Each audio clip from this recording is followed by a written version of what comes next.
Assalamualaikum warahmatullahi wabarakatuh. Bertemu lagi kita di pertemuan yang kesekian ya, di mata kuliah manajemen keuangan syariah.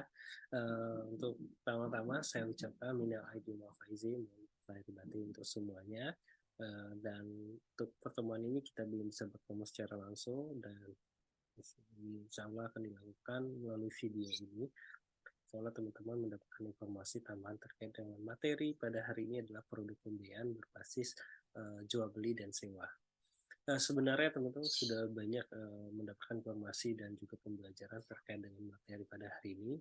Tetapi pada hari ini kita akan membahas dan mengulas kembali untuk memperdalam informasi bagi teman-teman terkait dengan manajemen keuangan syariah, yang mana banyak yang sudah menggunakan akad jual beli dan sewa, bukan hanya perbankan saja. Nah, tetapi di sini kita akan membahas ada pokok pembahasan yaitu ada 4. Yang pertama itu murabaha, yang kedua salam dan salam paralel, yang ketiga istisna dan istisna paralel, dan selanjutnya ada ijarah. Baik, untuk yang pertama kita bahas itulah murabaha. Nah, di murabaha di sini kalau saya tanya ke teman-teman pasti sudah tahu semua ya murabaha itu apa. Nah, di sini definisinya ada pembelian berdasarkan jual beli, yang mana bank sebagai bertindak sebagai penjual dan si nasabah adalah selaku si pembeli.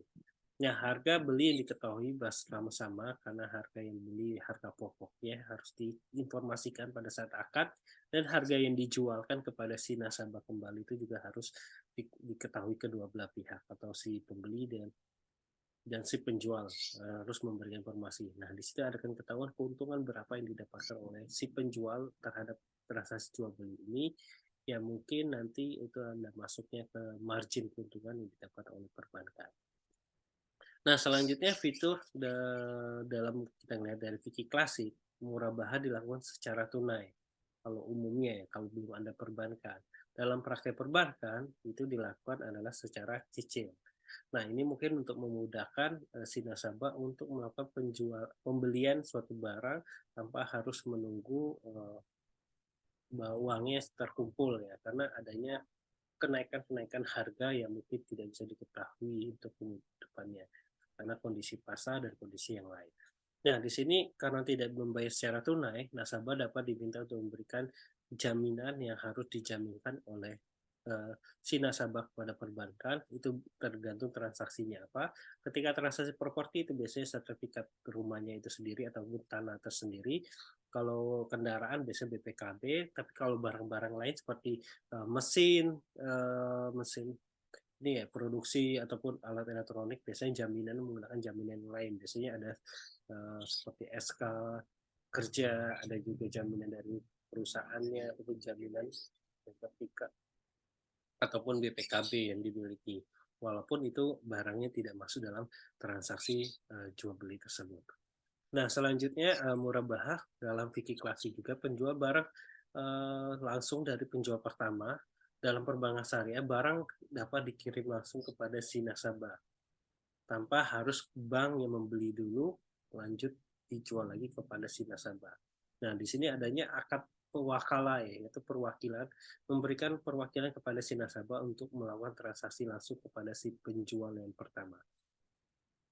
Nah, bank dapat meminta uang muka dari nasabah untuk pembelian barang yang tersebut dalam akad murabahah, yang mana ini di sini untuk memudahkan nasabahnya juga tidak 100% itu uangnya dari perbankan, tetapi ada dana sendiri dari nasabah untuk mengurangi pokok pinjaman yang dipinjamkan. Semakin tinggi uang mukanya, semakin kecil nantinya pokok pinjaman yang dipinjamkan oleh si bank kepada si nasabah. Nah, apabila nasabah membayar tepat waktu atau melunasi sebelum jatuh tempo nih, yang pastinya adanya keringanan, biasanya ada potongan diskon yang diberikan ataupun tidak. Nah, ini ada dua pilihan nih, diskon ataupun tidak ini. Tergantung pada bank itu sendiri selaku penjual. Nah, biasanya itu ada beberapa yang sudah disampaikan pada akad ya, pada saat di awal akad itu disampaikan ketika melunasi di tahun, misalnya 5 tahun, di 3 tahun sudah lunas, nanti akan melunasi sekian. Nah, itu tergantung dari perbankan masing-masing kebijakannya. Nah, selanjutnya dalam skemanya, dalam murabaha menurut Vicky, eee, di sini nasabah si pembeli itu akan melakukan pemesanan kepada bank, memberikan informasi spesifikasinya sekian ataupun pengen beli mobil yang seperti ini atau rumah yang seperti ini, nanti bank akan melakukan, pencarian atau membeli ke si penjual yang pertama yang pasti seperti developer, dealer, tergantung barang yang ditransaksikan atau mesin ataupun barang elektronik. Yang biasa apakah sudah bekerja sama ataupun belum. Nanti bank mendapatkan barang itu yang dihantarkan oleh si penjual yang pertama. Nah, setelah bank mendapatkan barang, selanjutnya langsung dijual kembali kepada si pembeli yang memesan tadi, yang pengen barangnya seperti ini. Nah, selanjutnya diserahkanlah barang itu kepada si pembeli, terjadilah transaksi jual beli yang mungkin akan membedakannya ketika bank membeli ke penjual pertama harganya 100, tapi ketika bank akan menjual kepada si pembelinya mungkin ada timbulnya margin keuntungan itu mungkin bisa 120 atau 20 juta misalnya transaksinya ya, 20 juta itu margin. Dan di sini pembeli akan membayarkan kepada si bank, bisa bentuknya itu adalah secara tempo ya atau secara cicilan. Nah, tapi kalau dalam prakteknya perbankan syariah itu biasanya tidak menerima barang. Yang membedakannya adalah pengiriman barang. Barangnya langsung dikirim ke nasabah. Nah, kita lihat lagi di yang pertama skemanya. Nasabah sama memesan kepada bank, selanjutnya bank membeli kepada P3, tapi bank memberikan perwakilan kepada si pihak ketiga untuk langsung mengantarkan ke si nasabah. Nah, selanjutnya biasanya barang ini dikirim ketika sudah terjadi akad jualnya ya. Nanti jual, bank mendapatkan jaminan seperti misalnya transaksinya apa, terjadi akad yang sudah dilakukan dan pengikatannya sudah dilakukan ketika melibatkan pihak hukum notaris, dan selanjutnya barang dikirimkan dan selanjutnya empatnya itu adalah bayar secara tangguh kepada si perbankan, nanti jangka waktunya. Nah, ini dalam prakteknya di perbankan. Ataupun yang kedua, ada juga praktek yang bank tidak membayar, tapi bank memberikan dananya langsung kepada si nasabah. Silahkan ini saya berikan, misalnya butuh pembeliannya adalah 120, saya berikan uangnya 100 juta, 20 adalah si nasabah misalnya karena dia mungkin ada DP ya, ataupun tidak mungkin contohnya jika saja sudah termasuk DP 120 diserahkan kepada nasabah, nanti nasabah langsung membayarkan kepada pihak ketiga langsung mendapatkan barangnya. Nah, di sini adanya nasabah mendapatkan perwakilan kepada dari bank untuk membeli barang tersebut kepada pihak ketiga dan langsung didapatkan barang tersebut. Nah, selanjutnya nanti adanya transaksi akad jual beli yang dari bank kepada si nasabah yang dilakukan di tahap ini.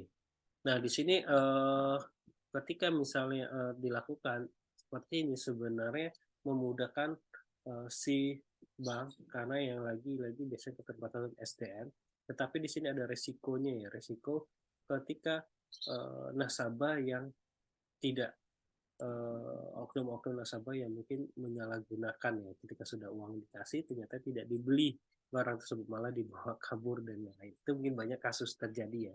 Tetapi di sini biasanya pihak bank bentuknya transfer, jadi menahan rekeningnya ketika rekeningnya uh, sudah ditransaksikan kepada si pihak pertama, jadi si bank mendapatkan bukti yang valid ya bahwa dana ini sudah ditransfer ke pihak ketiga. Tetapi di semua skema ini yang di luar Tiki itu biasanya banyak celah-celah yang mungkin terjadi.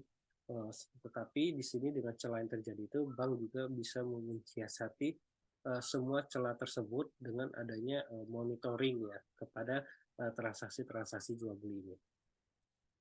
Dan selanjutnya yang kedua, masih dengan akad jual beli, itu adalah salam. Nah, dalam salam di sini pembeliannya berdasarkan jual beli secara tangguh atau pesanan atau pre-order ya. Sebagaimana terdapat karakteristiknya salam atau buy salam. Nah, dalam pembiayaan ini bank bertindak sebagai pembeli sedangkan nasabah bertindak sebagai penjual. Uang pembelian diberikan di muka kepada si nasabah. Dan selanjutnya karena barang akan dikirim, kemudian maka nasabah selaku penjual berhutang barang kepada bank. Jadi barang uangnya sudah diberikan tapi barangnya belum ya. gitu.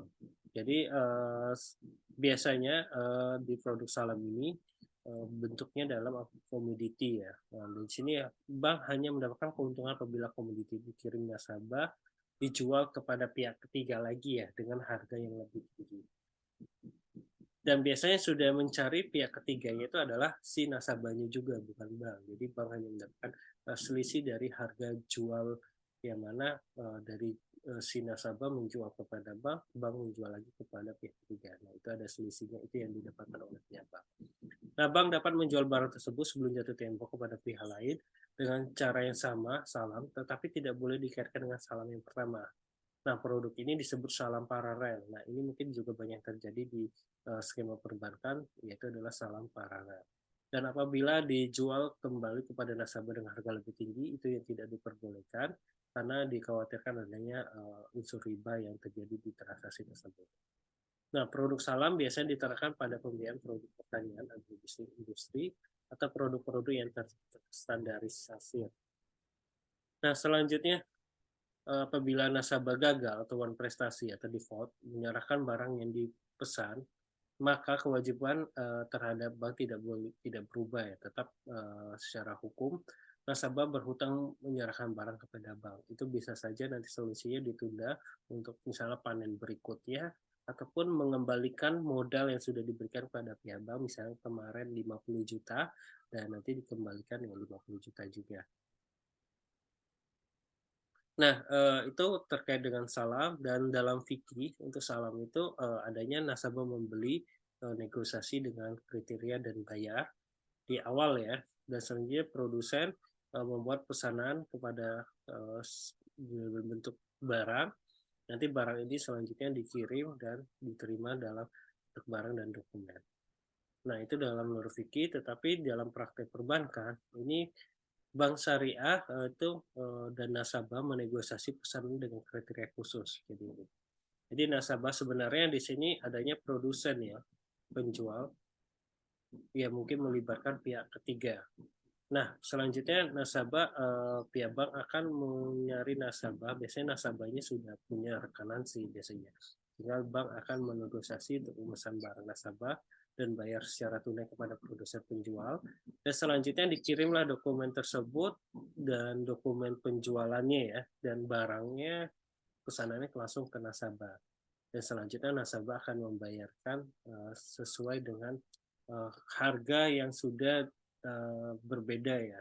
Pada saat di sini mungkin harga beli bank syariah kepada produsen penjualan misalnya 100, tetapi dia nasabah membayar kepada bank mungkin lebih, itu 120. Itu ada transaksi dalam jual beli. Tapi dalam hutang piutang tidak boleh ya, karena ada unsur. Nah, ini adalah praktek perbankan syariah. Dan selanjutnya yang ketiga itu akad istisna. Itu akadnya mungkin hampir sama dengan akad salam. Perbedaan ternyata objek yang dibiayai dan juga cara bayarnya. Dan juga pada istisna di sini yang dibiayai bersifat customers sehingga harus dibuat lebih dahulu. Pada salam objek yang dibiayai terstandarisasi ya. Mungkin itu agak bedanya. Selanjutnya pada salam pembayaran di muka sekaligus, tetapi kalau istisna bisa dibayar DP-nya dulu atau dicicil ataupun dibayar di akhir nantinya, tergantung dari kesepakatannya kedua belah pihak. Nah, selanjutnya menurut Vicky di sini penjual akan memesan dan selanjutnya membayar mungkin bisa tadi secara DP-nya dulu atau secara cicil, dan selanjutnya menghantarkan barang setelah jangka waktu yang disepakati, dan otomatis juga harus dilunasi ya. Dan selanjutnya dalam praktek perbankan, nah di sini bank memesan dan bayar kepada si nasabah, dan selanjutnya si nasabah hanya mengantarkan barang setelah jangka waktu dan selanjutnya dijual lagi kepada pihak yang ketiga yang harganya lebih tinggi. Nah, itu untuk tiga akad dalam menggunakan akad skema jual beli ya. Dan selanjutnya yang keempat ada skema ijaroh. Nah, ijaroh di sini adalah sewa, yang mana pembelian ini berdasarkan akad ijaroh menamakan bank selaku pemberi sewa atau mengujir dan nasabah selaku penyewa atau mustajir. Nah, pada fikih klasik, pendapat jumhur, bank harus memiliki barang sebelum menyewa kepada nasabah. Pada kasus ini, beberapa kasus ini, hal ini dilakukan oleh perbankan. Pada umumnya bank tidak boleh memiliki barang, tetapi menyewa dari pihak lain dan kemudian menyewakan lagi kepada nasabah dengan nilai sewa yang lebih tinggi. Ini diperbolehkan selama tidak dikaitkan dengan akad sewa pertama dan akad sewa yang kedua. Dan selanjutnya ijara dibagi dua jenis di sini adalah pertama ijara manfaat, yang mana pembayaran ijara dalam bank prinsip dasarnya pada operation ijara bukan financial lease ataupun capital lease, dan juga artinya sebagai pemilik aset ataupun sewa, bank bertanggung jawab atas pemeliharaan aset dan disewanya. Dalam melakukan ijaro, bank dapat memberikan opsi kepada si penyewa atau memiliki objek yang disewanya. Hal ini dimungkinkan apabila objek tersebut sudah dibeli, ya, bukan disewa dari pihak ketiga, tapi sudah dibeli kepada pihak bank. Dan produk ini bisa dikenal dengan ijara al-mutahiyah bitamlik, ijara wal iktina. Nah, IMBT di sini pada dasarnya terdiri dari dua akad, ya, kita sudah tahu semua. Yang pertama akad sewa dengan opsi perpindahan kepemilikan di akhir jatuh tempo sewa. Dan kepemilikan tidak bisa dilakukan bila akad sewa belum berakhir. Jadi harus berakhir sewanya terlebih dahulu, baru dilakukan akad pemindahan kepemilikan. Dan selanjutnya yang kedua ada akad ijara multijasa. Nah, sini apabila ijara dilaksanakan berdasarkan ijara akmal, yaitu ijara atas jasa yang diberikan selain atas jasa manfaat barang. Nah, dalam perbankan syariah, ijara amal diterapkan dari pemberian jasa atau manfaat seperti kesehatan, pendidikan, dan lainnya, seperti ibadah umroh juga bisa, ya, yang diberikan kepada si nasabah untuk melakukan wisata keagamaan atau umroh. Nah, bank di sini memberikan paket jasa terhadap si nasabah, yang pastinya bank akan melibatkan pihak ketiga. Nanti pihak ketiga itu dibayar cash, tetapi nasabah akan membayarkan kepada bank secara tangguh ataupun berkala tercicil. Nah, itu ada dua akad tadi, ijara manfaat dan akad ijara multijasa yang kebanyakan digunakan di lembaga keuangan syariah. Jadi di sini bukan di perbankan saja, tetapi bisa digunakan oleh lembaga keuangan syariah yang lainnya.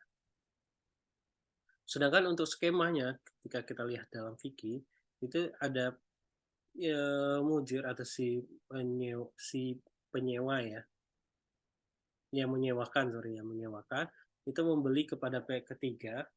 Selanjutnya barang itu diserahkan si penyewa, nanti penyewa itu menyewakan kepada si mustajir adalah si penyewa.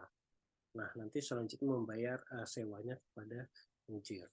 Tetapi kalau diperbankan karena ada yang keterbatasan kepemilikan, jika akad ini bukan IMBT, berarti bank akan menyewakan barang tersebut, sewa kepada pihak ketiga ketika tidak ada perpindahan kepemilikan di akhirnya, dan selanjutnya menyewakan kembali dengan harga yang lebih tinggi kepada si nasabah. Nanti nasabah akan membayar sewanya secara tangguh, ya, bisa per bulan. Nah, di sini tidak ada perpindahan kepemilikan. Nah, ketika ada perpindahan kepemilikan yang dimungkinkan di akhir masa sewa, maka bank harus membeli aset tersebut kepada pihak ketiga. Nanti pihak ketiga sudah selesai terhadap jual belinya, nanti bank lanjutnya melakukan penyewaan ke si nasabah dengan nanti ada opsinya kepemilikan jual, ya. Si bank nanti akan menjual barang tersebut, objek tersebut ke si nasabah setelah masa sewanya berakhir. Nah, itu yang dikatakan IMBT, ijara mutahiyah bitamlik, yang mungkin banyak dilakukan di lembaga keuangan syariah. Nah, mungkin itu materi pada siang sore hari ini. Itu saja yang mungkin bisa saya sampaikan terkait dengan pembiayaan berbasis jual beli dan juga sewa. Mungkin banyak akad-akad yang lain yang terkait dengan sewa dan juga jual beli. Untuk saat ini mungkin saya jelaskan kurang lebih tadi, ya, ada 4 akad tersebut yang mungkin banyak digunakan, ya, rata-rata di lembaga keuangan syariah. Terima kasih sekali lagi teman-teman yang sudah menonton video ini, semoga bermanfaat. Jika ada yang ditanyakan silahkan dituliskan di grup WhatsApp, ya. Insya Allah akan saya jawab untuk pertanyaannya. Dan untuk teman-teman untuk absensi, jangan lupa absen di sistem daring. Jangan lupa screenshot materi ini Dan itu saja dari saya. Sekali lagi, minal aidin wal faizin, mohon maaf lahir batin untuk semuanya. Eh, Terima kasih sudah menonton video ini. Sekali lagi saya akhiri. Assalamualaikum warahmatullahi wabarakatuh.